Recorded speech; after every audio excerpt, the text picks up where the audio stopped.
Chers enfants, je vais vous raconter l'histoire de la radio quand même.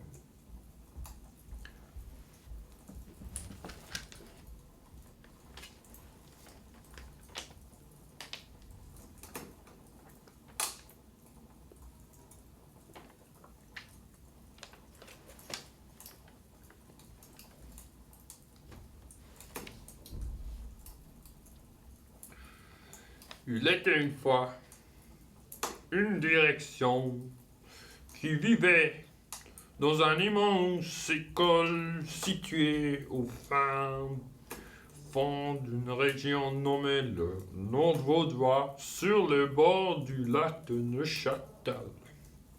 La direction de cet établissement cherchait depuis longtemps un nouveau moyen pour enseigner les langues, et ceci dans le but d'améliorer le niveau des étudiants et si possible de les motiver. La direction, voulant une solution originale et innovante, convoqua les gens de toute la région. Les chercheurs, les scientifiques, les professeurs et même la gardienne du phare. Les membres de cette vénérable institution leur tinrent à peu près ce langage. Mesdames et messieurs, nous vous convoquons car nous avons besoin de vos lumières. Nous devons redynamiser nos cours de langue afin que le niveau de nos étudiants continue de croître comme le fait le PIB chinois. À peine la phrase fut-elle achevée qu'un énorme brouhaha se créa dans la salle car chacun des participants avait sa théorie et le remède approprié pour ce sujet. Certains clamaient qu'il fallait supprimer les pauses. D'autres qui voulaient augmenter le nombre de congés. Il y avait également des partisans du transhumanisme qui proposaient de greffer des puces électroniques le cerveau des étudiants. Les idées fusaient de toutes parts tant l'envie de trouver une solution était grande. Malheureusement, les propositions qui furent faites ne convainquirent pas les sages conseils de l'école. Soudain,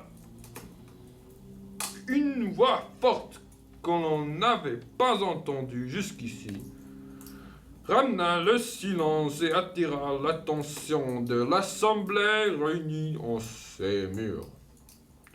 Voici que dit cette voix. Je connais la solution à votre problème. Je peux d'ores et déjà vous informer qu'en plus d'être dynamiques, ces cours feront progresser les étudiants d'eux-mêmes. Après cette déclaration, le chahut revint extrêmement vite et la direction dut s'y reprendre à plusieurs fois pour obtenir le silence.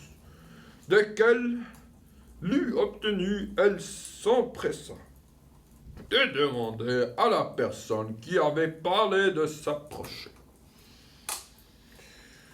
Quelle ne fut pas leur surprise quand ils découvrirent que c'était la gardienne du phare qui s'était exprimée. La direction demande à la gardienne du phare d'expliquer quelle était son idée. « Pourquoi vous la révélerai-je » demanda la gardienne.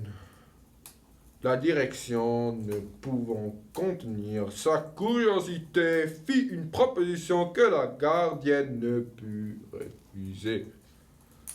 Si l'idée était acceptée, ce serait-elle la chef du projet. Satisfaite de ce qu'on lui donnait en échange, la gardienne du phare expliqua son idée. La création d'une radio où les étudiants sont libres de choisir le thème de leur émission, ainsi de gérer l'organisation de leur travail. Mais le tout en langue étrangère. L'ensemble de l'assistance resta bouche bée devant une solution si facile mais terriblement efficace. C'est ainsi que la radio fut fondée et que la gardienne du phare devint CEO de Radio Comem. C'est également à la suite de cette aventure que l'on signala la présence d'un mystérieux cétacé dans le lac de Neuchâtel. Mais ceci est une autre histoire. Voici l'histoire de la radio quand même.